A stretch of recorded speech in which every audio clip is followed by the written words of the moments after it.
Whoa, it stopped. That's weird. Sorry, I did that. I was recording it to the cloud and I meant to record it to my computer. So Okay, we get a gentle slap on the wrist from the city of Eugene, whose Zoom license. that's fine. That's fine. Right. So, okay. So we got 4 things because we have a very short meetings, unfortunately. But honestly, everybody has more than enough meetings. There's no reason to make them longer than they have to be. We're going to start with the emergency communication drill that Megan's going to talk about. Thank you, Megan. And then we're going to move on to what's going on with wellness clinics and COVID testing, vaccines and stuff. And then hopefully Ian can tell us what's going on with the Oregon Emergency Rental Assistance and the grants that we got to assist with that. And then hopefully somebody from East Blair Housing Co-op is going to pop by and chat about things a little bit. I had this idea. Well, we'll get to that. Anyway, so those are the 4 topics. I hope that's okay. Anybody have anything else they want to add to that before we get moving? Hearing none. Megan, it's all yours. Okay. Hi, Claire. Nice to meet you virtually. I've been kind of informally coordinating disaster preparedness efforts for the Whitaker neighborhood in my role as a CERT, Community Emergency Response Team member, and supporting community members in mapping their neighborhood. So getting to know neighbors and recognizing, identifying skills and needs that people might have in case of a natural or other neighborhood disaster. And we are participating in an exercise. I am participating in an exercise that is coordinated by the City of Eugene's Emergency Communications Team, also known as MCOMS. And we are doing a little practice drill on Saturday at 10 a.m. During which we will test our ability to communicate using walkie-talkies, also known as FRS radios or family radio systems, all the way up from a neighborhood level with a walkie-talkie to the City of Eugene's emergency EOM, I think they're called. So the Office of Emergency Management, basically. So we want to make sure that we could let the folks who are responding, let's see. So assuming that there, for example, was an earthquake or other natural disaster in which case, we were not able to communicate using phones or cell phones, that radios might be the only way that we could communicate our needs to the folks who might send some response help. And we also know that we need to be ready to take care of ourselves, but we are going to, the way the drill will look here is that we're gonna gather at my house. And so far there are just a couple of neighbors from the my immediate neighborhood and one ham radio operator who are participating. So I think just 3 or 4 of us so far. We're going to gather at my house, which is at 39 North Cedar Street. And that is fine to have public and recorded. And at 10 a.m. on Saturday morning, the October 23rd. And teams, just the 2 or 3 people who are participating are going to walk the immediate streets next to Cedar Street, which is next to Slavin Park, the tall tree park. And they will walk North Adams, Cedar Street, and Jackson Street, which are all very short streets, and check for any sign of a natural disaster impact. And so I am placing some signs around the neighborhood that have pictures of different scenarios. There's a crumpled apartment building, there's a crumpled house, there's a train derailment, and there is a cracked freeway with cars lit on fire. And wow. It's all an earthquake scenario, and they will come back, take good notes. There's a formal form that we're supposed to use that FEMA likes us to use. So they'll write notes on their form about what they saw, where they saw it, come back, report to me. I will radio to our local ham radio operator who's over at Scobert Park. I'm having trouble remembering right now. Let me just look. Joanna DeFelice, who many of you know. Joanna yes. over by Scobert Park on 5th, one block over. And she will radio to the district communicator. So we're going from my family radio system, which is a walkie-talkie basically, to Joanna over there by Scobert Park, to the folks at the Whitaker at the Northwest District MCOMS, emergency communication or net control, they call it, to the citywide net control, to the emergency office. So we're going to test each level that's supposed to send the message on to the next level. And we're going to basically be playing telephone and see if it works and see if the message ends up correct. If the information that we wanted to send about what's happening here on our street is communicated to the right folks. So basically a drill should be kind of fun, kind of like a scavenger hunt when they're going out to look for problems and reporting them back. And anyone is welcome. We could use a little more participation. I have about 30 people on my list of Whitaker neighbors interested in disaster preparedness efforts, and only 2 people responded to the event. So low response rate, and could use some, but we have enough people to run the exercise. So it's just a matter of, having more people be involved. That would be helpful, but not a big deal. Why not? Megan, would it be okay if I put in the chat the email that you sent? Because it's got some interesting information in it. Sure. Thank you. Yeah, and I could send it to, maybe I'll just send it to the email, Ian, to the group that you invite us to. Doesn't want to let me do that. That's weird. Okay. Ian. Yeah, that'll have to do. For Or some maybe- reason, it's not letting me copy and paste it for some reason. Weird. Megan, this is amazing. Thank you so much for putting in the time and effort. And I know that this is something that's going to yield dividends over time, particularly as we start to gain muscle memory. I recall the disaster preparedness plan, which you had just a tremendous effort and leadership in creating, that had a section on, pandemics, and, lo and behold, we, experienced one. And I'm wondering if you'd be comfortable if we pass this on to our social media manager who's on contract, who might be able to post on social media, WCC channels, both the WCC Instagram and the WCC Facebook account, that this is happening, to be able to increase engagement.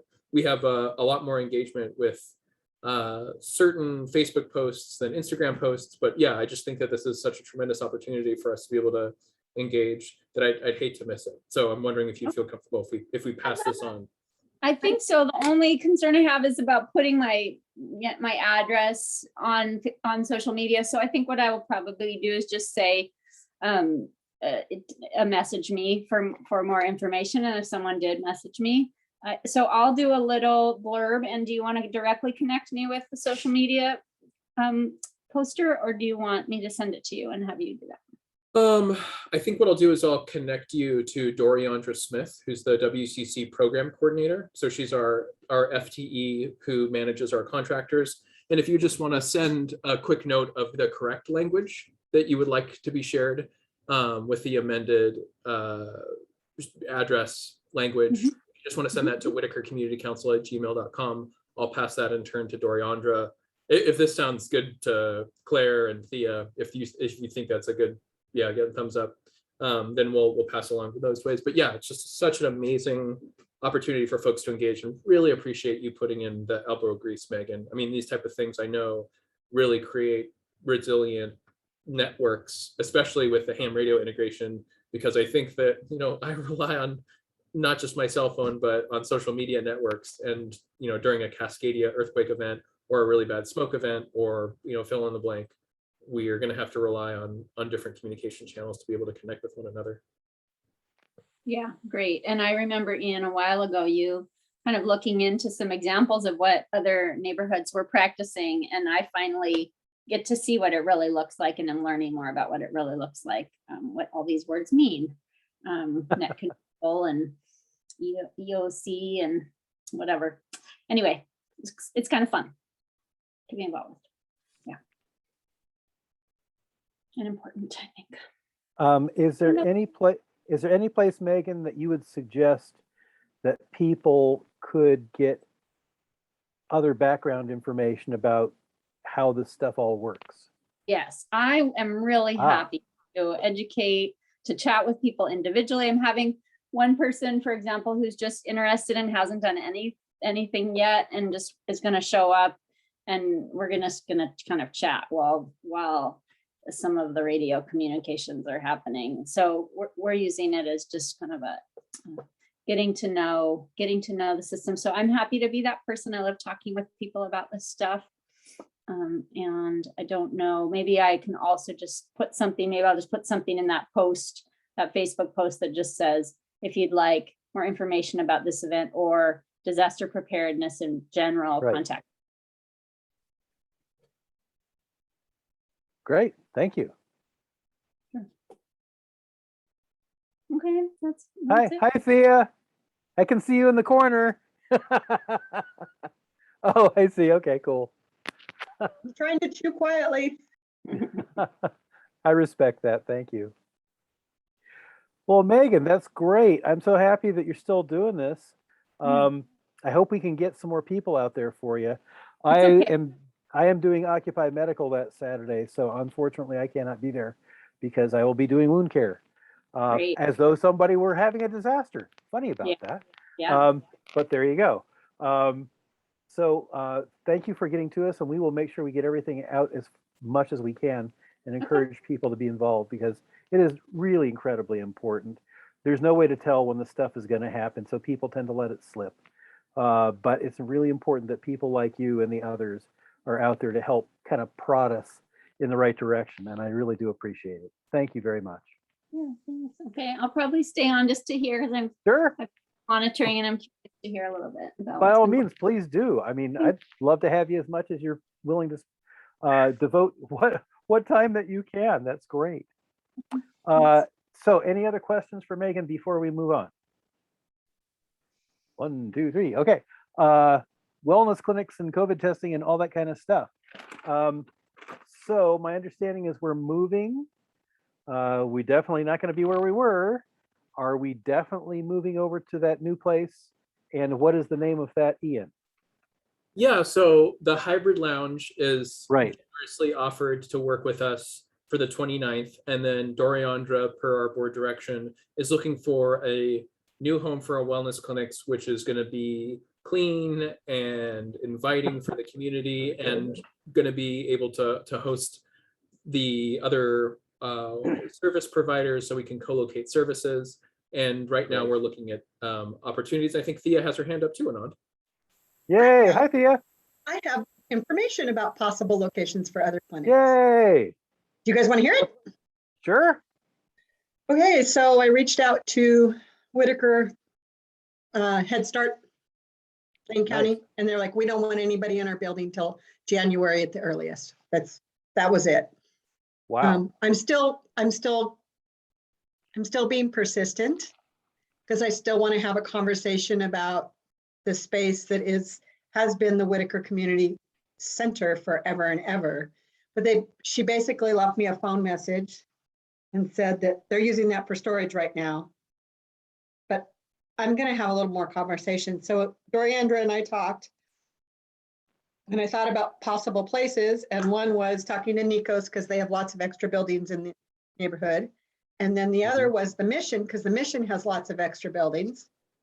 And then I was thinking of other spots, because the problem with venue 252 is some Friday nights they're booked and some Sundays they're booked. So they wouldn't be able to be consistent for the whole thing. And Right. Cheryl from the Mission said, we'd love to partner with you. So that was a long way of telling you, Cheryl's like, yes. So I just put her and Doriandra in an email together today or tonight, because I screwed up when I sent the first one and hit send before I put her in the beginning of the thing. So anyway, Yeah, they'll be in touch. And then the mission also has their pamphlets ready so that when we have the clinic at the Hybrid on the 29th, Jennifer, I think, said that she thought the mission should have some pamphlets on what they're doing in the neighborhood. And so Sure. I did send Cheryl a follow-up thank you, because I always do that whenever I've asked a guest speaker. And in my thank you, I said, oh, do you have any pamphlets we could hand out at our wellness clinics? And she goes, we will get some printed up. And so I'm going to go pick those up tomorrow. Excellent. So I think we're going to have a spot for at least the end of the year. I also, if you guys want in, I could ask about storage space. They're storing a bunch of our hand sanitizer there. Unless we want to rent, I know Margaret checked out renting a 5x5 at the corner over here. Yeah, I think what we ought to do is both. We ought to vote to allocate funding tonight, like I've laid out for the storage space, and then explore free options too. I think that us having storage space isn't a bad idea, but how exciting, Thea, and what a beautiful way to connect community members, to have people's conceptions of what the mission is be blown away, to make sure that our unhoused or formerly unhoused community members have a sense of contribution. Like, man, it just seems to me like just a win-win scenario, and a beautiful way to deepen our collaboration and support the mission of the mission. You can thank my father for that, because it came to me at 4 a.m. Cool, right on. So thank you, Gary. Was it your dream? Yeah, that's where I get my best ideas. I'm like, how are we going to solve this? Because I'd gotten the word that up the street wasn't available. I also reached out to Chief Skinner's wife, Carrie, because she works at 4J, and 4J does a clinic there. They have a wellness clinic there. And so I reached out and said, hey, does Carrie know anybody? So I still want to pursue that as well, because they have tons of building space there. But if the mission works out, I think that's even a better fit, just for the reasons you just stated, Ian. So one thing I'm thinking about is we seem to have become, the clinics seem to have become quite popular with the Latino population of the area, and I'm really happy about that, because it's been very difficult to get people from that community to get vaccinated and earn their trust. And that brings up an issue, which is I'm thinking we might want to ask them how they're feeling about various potential venues, because the last thing I want to do is make it more difficult for them, especially when we've just finally gotten them to come. They're having a lot of issues as it is. So I would be very interested in seeing the opinions of people who could be more potential clients. Yeah, Thea. So I talked to Doriandra, because one of my thoughts was Centro Latino is to do the clinics there because it's so centrally located. Sure. She says they have their own funding and they're working with Wayne County I to believe start that's doing the case, yeah. their own clinics. So she's like, I don't think that would be a good fit for us. Mm-hmm. It was also brought up by Kathy Feely. She says, well, maybe if these clinics go on into the nice weather, is to do some portable clinics like at the Plaza Latina Market on a Sunday when they're out there roasting chickens. But Yeah. Doriandra wants somewhere for the rest of the year, one spot. So we need a spot for 4 times so that all the advertising and everything stays Absolutely. the same through the end of the year for sure. Sure. So, and I also reached out to Square One Village over here on Polk Street, because they have their resource community center room is done. It's not a very big space though. So any extras would have to be out in a parking lot in tents. Right. But we can get tents from the city for free. And I'm sure they probably have heaters. We just have to give them an advance notice, and I have to take my truck down there. So. Well, that all sounds very doable. That's excellent. Ian, you got any more about what's going on? I mean, thank you for all that report, Thea. That was fantastic. Any other things about, our the various organizations who have been partnering with us to do the wellness clinics, are they aware of the move and are they okay with that? To my understanding, yes, they've been excited to continue to partner with us, and Doriandra, as our program coordinator in charge of the clinics, has been working with them intimately to make sure that we continue as much as possible the array of services that we're providing at our wellness clinics. And it's kind of a moving target with testing, I think. So they're still waiting to hear on testing. And that was something that I was excited to get an update from you, Anand. If we still have the capacity to do polymerase chain reaction PCR tests and very good. Okay, so I haven't gotten the certificate back from the CLIA folks, so I'm not quite sure exactly when that's going to happen. I have not asked my boss if they're willing to let us have the PCR test yet, but I do know they're a lot less expensive than the rapid test. That was one of the reasons that Lane County in general stopped doing the rapid tests and started just doing the PCRs, because even though it took 3 days to get a result, they just cost a whole lot less. So I'm hoping that since they cost less, they're going to be willing to give them to us. But I haven't really found out for sure exactly what's going on with that. What I'm wondering is, so Doriandra had another connection with Lane County that I don't have. And he was the one who was actually organizing the tests. And I'm wondering if, because he was considering whether or not he was going to continue doing them or not, and I hadn't really gotten an answer back. So I'm hoping she's going to be able to tell us at some point soon if he's made up a decision. Now that was just the ones that were on. Those were just the ones on Sundays, or was it Fridays? I can't remember.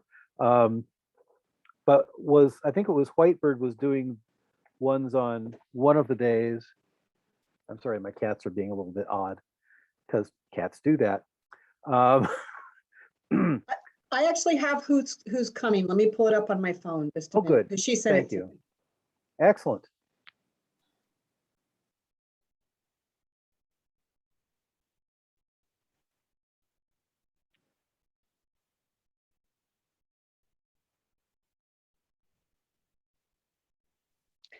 She sent me who was doing what? Clinic partnerships. Good. So she has HIV for pending. For the next one is pending is LCPH, Lane County Public Health, I guess, for COVID testing. Good. And then HIV Alliance is following. So all the Lane County Public Healths, that would be for the 29th, the 26th, and the 31st are all pending. Okay. And no STI testing yet. And nothing on OHA food boxes. And then she's got OHA swag bags. She's got 35 in English and 35 in Spanish. And she has Eugene Bleeds coming. Oh, that's great. And then this next one, she has Dot Pizza. Hybrid is choosing the musicians. And WIT $30 OHA incentives. It says WIT $30 or OHA. And that's what we have so far. So I didn't hear anything about getting the vaccinations done by anybody. Was Whitebird. Whitebird's Okay. scheduled for the whole time period. Ah, nice. And I could try pulling it up on my computer and sharing screen, but Whatever makes you happy, Thea. oh, I'm really happy. I just got a new outdoor space Oh, that that's I waited great. for a long time. That's fantastic. Well, it's nice to enjoy. We'll still have some good days left before the weather totally socks in. So I'm sure you'll get to enjoy that. That'll be great. Okay, well, I guess we can preliminarily assume that Lane County is going to be doing the testing unless we hear otherwise. But I will still obviously continue to pursue that as our backup plan in case things fall through. Now, the one thing about it is They do say that if there's change in the CLIA certificate, what you're doing, that they need to be informed. And I will have to do that. I'm waiting for it to show up initially, but I will need to let them know that we've changed venue. I'm sure it won't be a problem, but it will mean things will take a little bit longer to get sorted out. But it looks like we've got some basics covered anyway. I think this CLIA form, once we get the clearance and we know where we're going, is going to really do us good in the long run, even if it doesn't do anything initially. But it's good that we're working on it just so that we can cover all the bases. That covers a lot of that.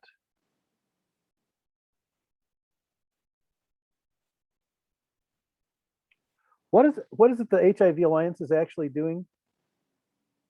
Do we know? Oh, he is left. So Whitebird is doing the vaccines. Lane County is doing the testing. Eugene Bleeds is obviously supplying menstrual supplies. What has the Alliance, were they doing STI testing before? They were, and their availability for STI testing has kind of waxed and waned, just in the same way that Lane County Public Health's capacity to do COVID tests and Fair enough. vaccines has waxed and waned. Sure.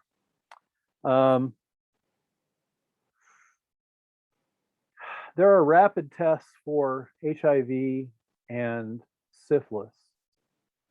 They have a downside in that if there's ever a positive, you have to follow up with an actual blood draw because they have a history of false positives.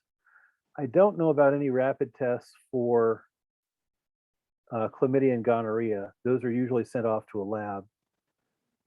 I can get a hold of them. In fact, I think I'll do that. I actually have some connections with them and just kind of see what's going on. I know Doriandra is doing that. I'll get a hold of her first so I don't step on any toes. That's probably best. Let me write that down so I don't forget.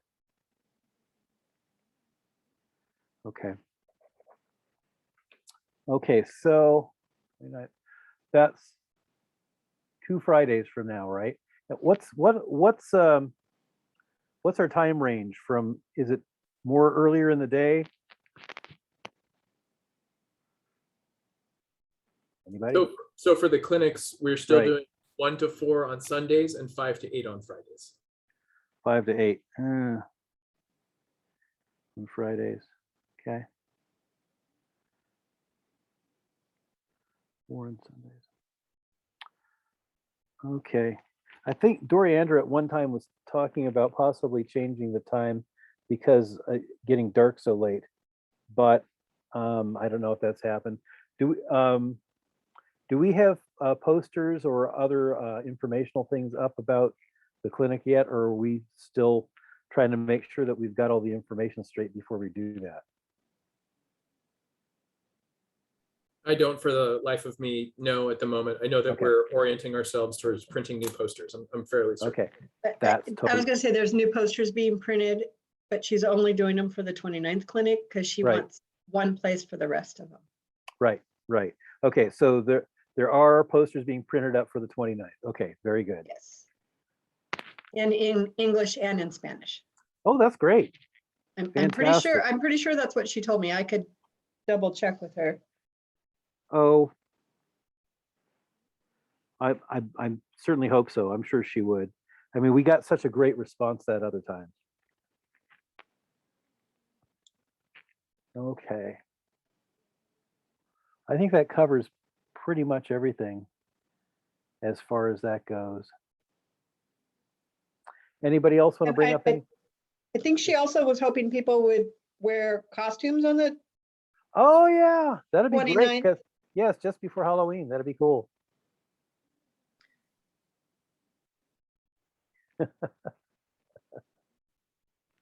I just texted her to ask, and then I know she's also working with U of O on a blood pressure study. Oh, excellent. Okay, and they want to come in and take blood pressure and there's an actual study going. So she's trying, once we have a set location, I think that will happen.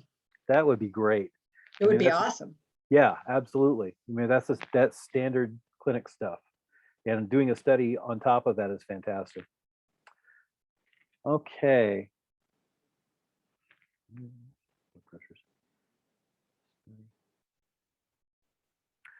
All right. So next thing on the agenda is, yes, the Oregon Emergency Rental Assistance and grants and all that sort of stuff. Ian, I see you've gone away. There you are. I knew you were around somewhere. Totally. So I don't have an update on that just yet. Okay. During the meeting tonight, I'm going to talk about how it's time for us to think really critically about hiring a program director, Sure. and really, combining the best of both worlds, a strong community council and neighborhood association, as well as a strong nonprofit organization. But that's going to necessitate some restructuring of the way that we think of ourselves, right? With a board, no longer, approving grant budgets time and time again, and having this program director be the person who manages grants. The program director being the one setting the communications, specific campaigns. The program director being the one who writes grants. The program director who manages budgets, right? Right now, I'm doing pretty much all of that stuff, and it's Damn. yeah, I'm toast. So in order to be able to do all of that, we need to get the funding. Right. We're going to sign a new amended contract, or I'm going to sign a new amended contract as the board approved us doing this work. And with that, we need to have a hiring committee. And my thing to the board tonight, my suggestion, and not to surprise you, is that for the program director position, it would be comprised of myself, Thea, you, Dan, and Gail, right? And so that would be 5 people, 2 officers, 3 at-large board members, and the mix of people, I want to have gender balance.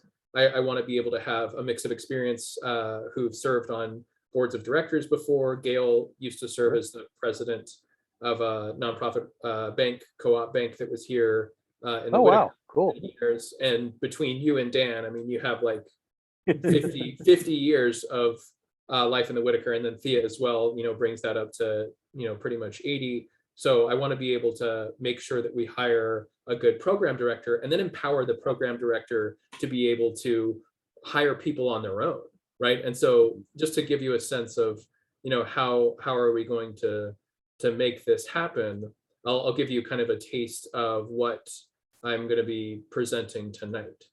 Great, thank you. So can y'all see this?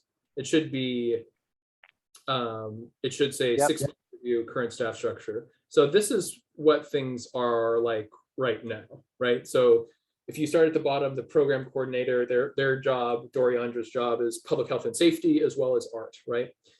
She manages the Whitaker Community Art Team as well as public health and safety.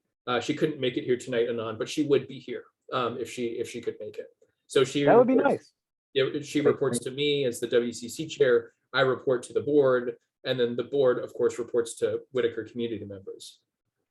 In this new structure, in the Sons represent new hires, the program coordinators, and we would hire a new one, right? A new program coordinator that would do both housing work and transportation work, right? So our housing committee, which is kind of nascent, but it's been in the background, and then our transportation committee, which is new, would have its own program coordinator that would help coordinate meetings and kind of like staff those meetings, right?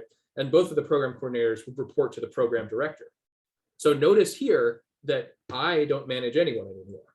The program director manages those 2 staff members, and then the program director would report to the board, right? And so basically the program director would report to the board during the board of directors meeting, would bring any items for consideration to the chair or co-chairs. I thought it was pretty cool. In the past, the Whitaker Community Council has had co-chairs, right? Which I think is, to us seeming, oh, it's only a chair. It's like, well, in the past, there's been co-chairs. So, maybe think about it, kind of what our history says. And then the board of directors would still report to Whitaker community members. But, what I want to be able to kind of frame it as this, is that how we get there is that we have a new hiring committee for the program director. The program director directly reports to the board, but has authority to write grants, set grant budgets, and communicate on behalf of the organization and hire staff, right? So these are things that the program director wouldn't need to constantly come and get approval from the board of directors. And this is like a nonprofit organization. Executive directors don't come to the board to get approval on line item by line item grants. It's super inefficient. It makes us move really slow. But I've been talking to some board members, including Thea, that we don't want to lose our capacity to be a strong community council, to represent our organization with the community, and to be able to have the same capacity as other neighborhood associations. So the board would set strategic direction, be the voice of the community, and connect with the community through general and board meetings. So functionally, we would still be a neighborhood association, a community council, but we would also be a much stronger nonprofit organization through this structure of having the program director and then having those two direct reports to the program director, and then the program director would report to the board through our monthly board of director meetings. Mm-hmm. Yeah, Thea. It looks awesome, Ian. I do have one question. Have you talked to Gail? Because Gail seems too busy for a lot of stuff. And so is she committed to being on this thing? Have you pre-talked to her about this? Nope, no, I haven't. Okay, because I know she was going to be on Doriandra's hiring committee, and then she went away, and then she came back, and she went away, and she came back. And that can't happen again if we do this. We have to have a consistent group, because it's too frustrating to the people that are working there, that are doing the committee work, and it's also frustrating for the group once you get going if there's changes all of a sudden. Does that make sense? So we definitely want to make sure that everybody could commit that time, because it's a lot of time to do that, especially if we want to get someone good. So that actually brings up another question, which is, what are you imagining the time involvement will be for members on that particular committee? Yeah, and so we would need to talk about it too, but basically the committee would meet, we would work together on a job description, right? And then once we finalize the job description, we would open it up for people to apply to, and we would advertise the crap out of it through our social media manager, right? They would post it to different job postings and send it out in the community. And then beyond that, we would go through applications and score applications, find our top applications, and then we would interview folks, right? And the interview process itself would probably take a week or two, and then probably by the January board of directors meeting, we would recommend to the board, these are the folks that we are going to recommend that we hire as the program director, for a grace period of 2 months, right? And so I think also what we need to do is move from a contractor model to an employee model, right? Move from having contractors to having employees, which is a huge step too, but one that's going to make us as an organization that much more sustainable.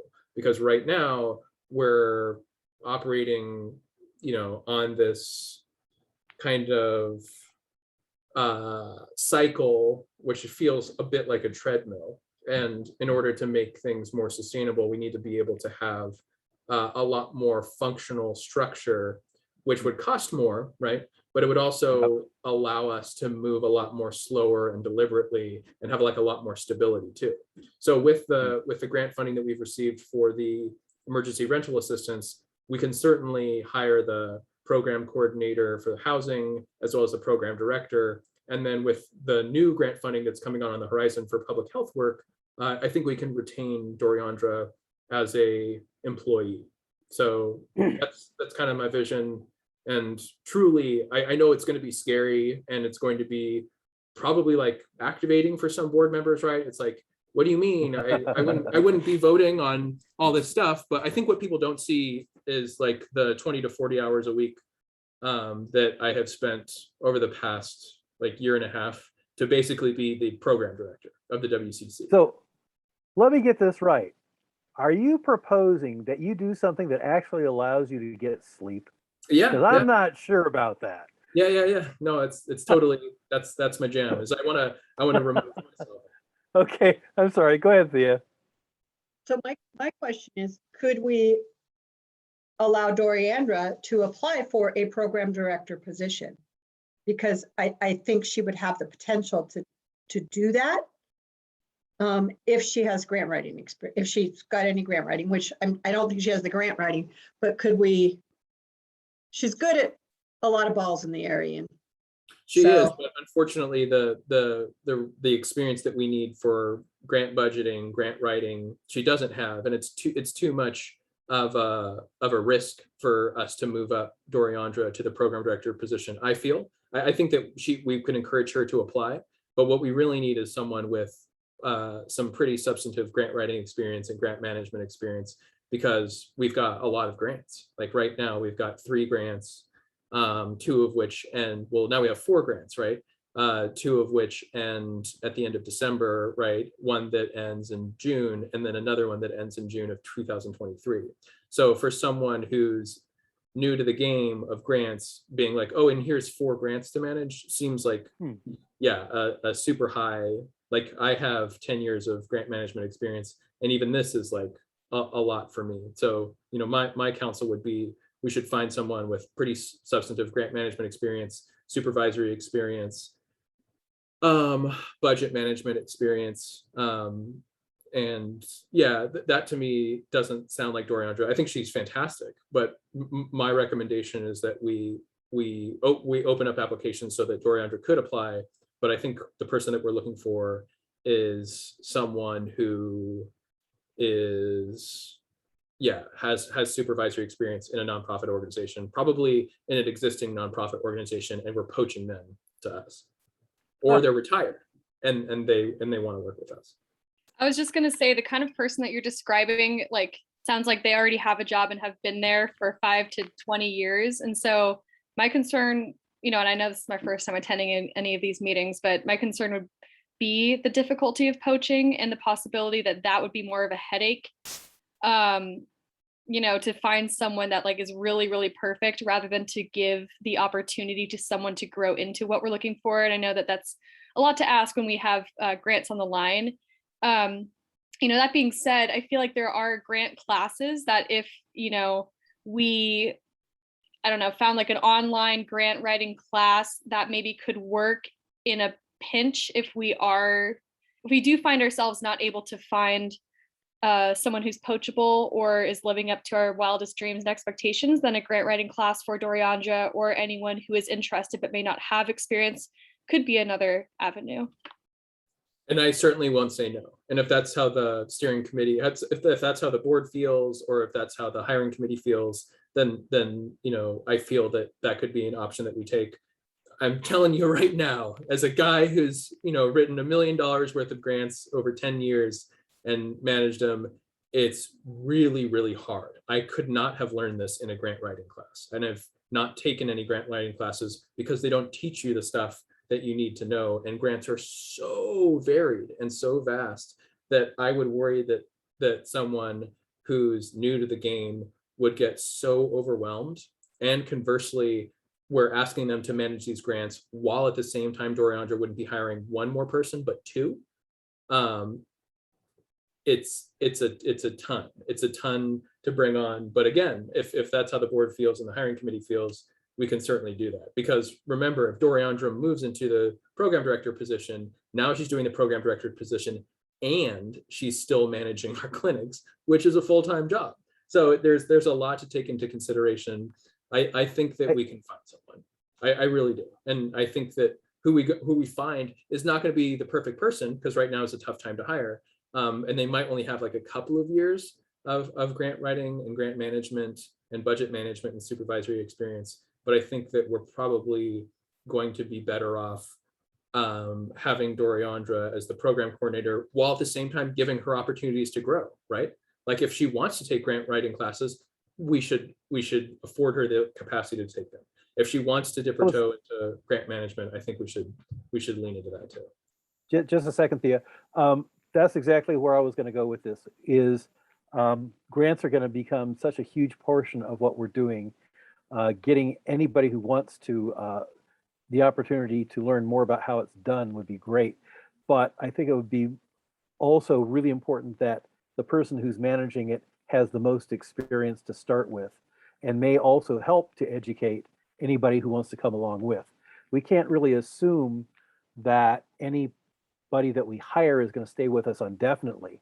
And therefore, teaching people what it takes to do these things is going to be a critical part.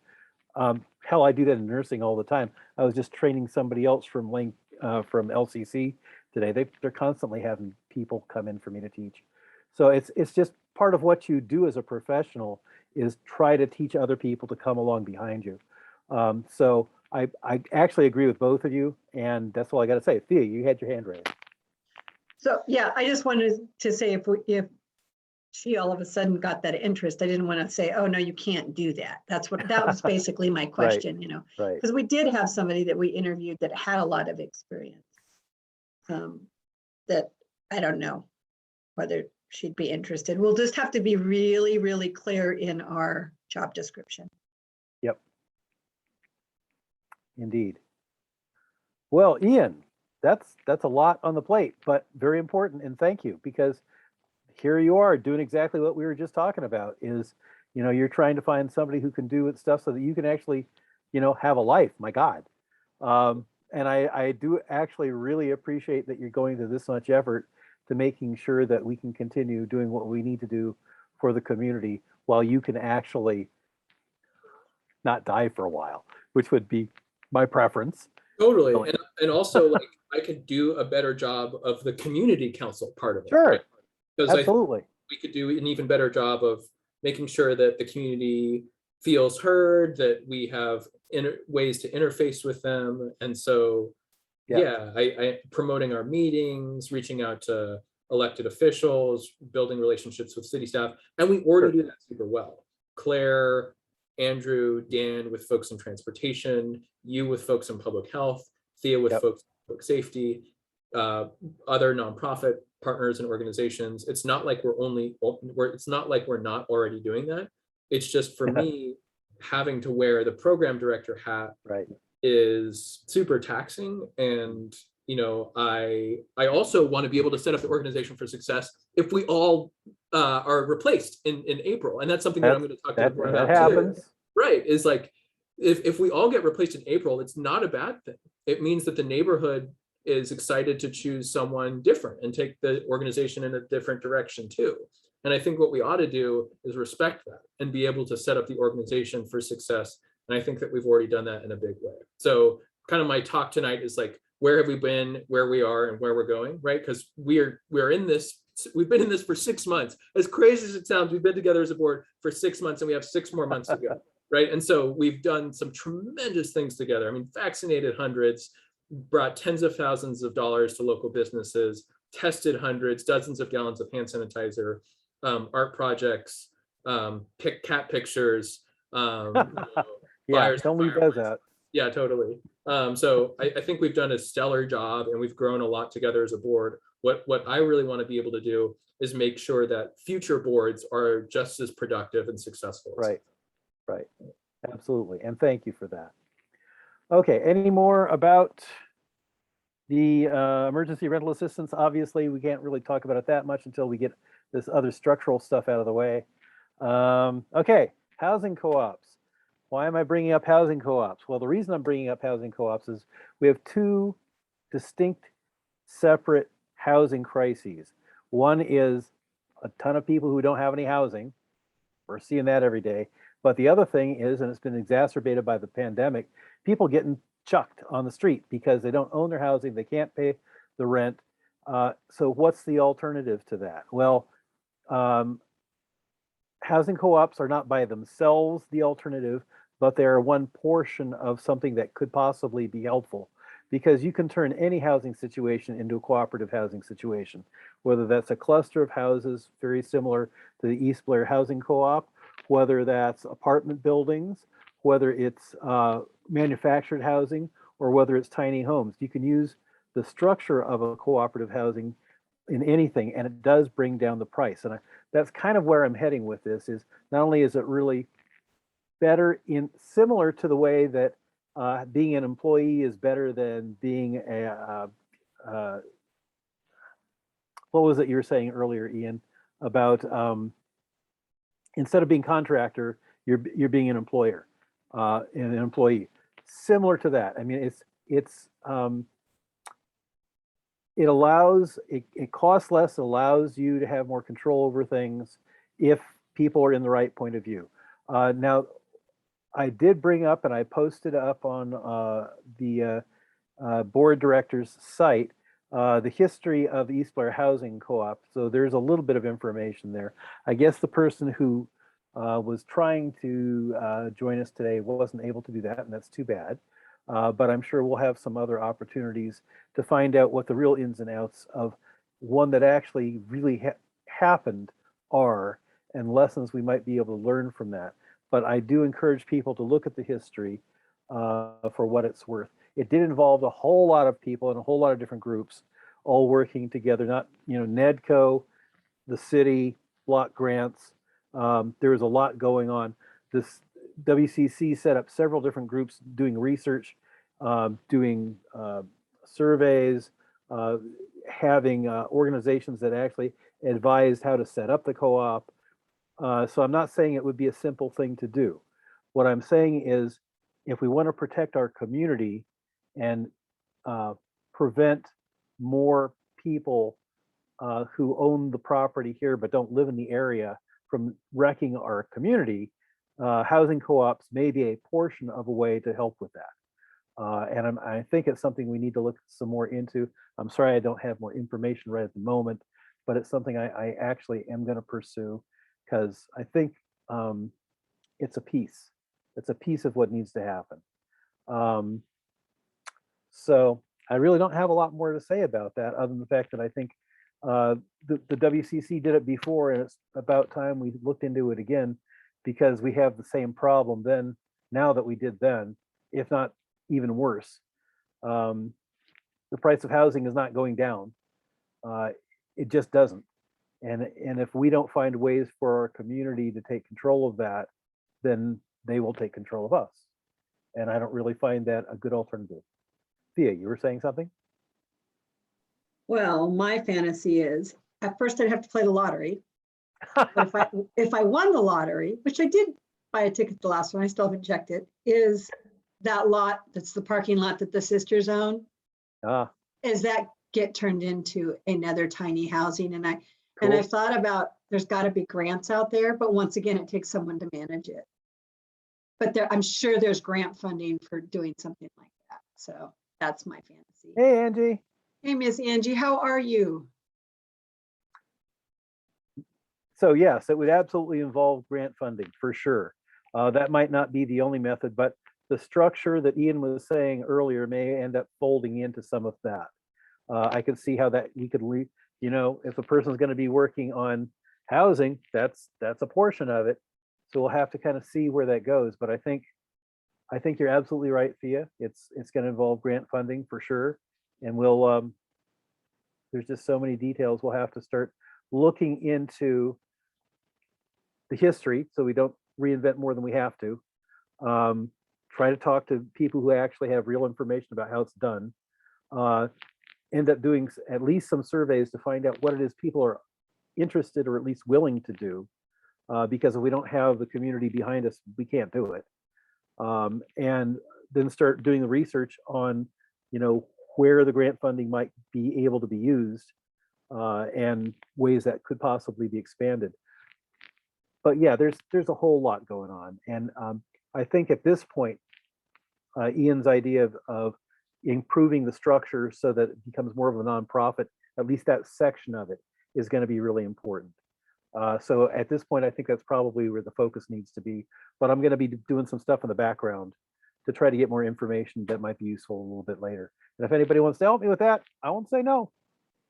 And the one Ian. thing I would say, Anand, is instead of saying we become more of a nonprofit, I would just say we become a better nonprofit. And it's not like we become less of a neighborhood association or less of a community council. Right. Yeah. Right. A better community council and a better neighborhood association, and have Kind of like. Yeah, because they reinforce each other. Right. Better Absolutely. nonprofit will make us a better community council. Absolutely. A better neighborhood association doesn't make us a better nonprofit, right? And so I think the charter specifically, you can kind of see that tension illustrated really well. Sure. Is it okay if I stop the recording so that we can have like the set one? Sweet.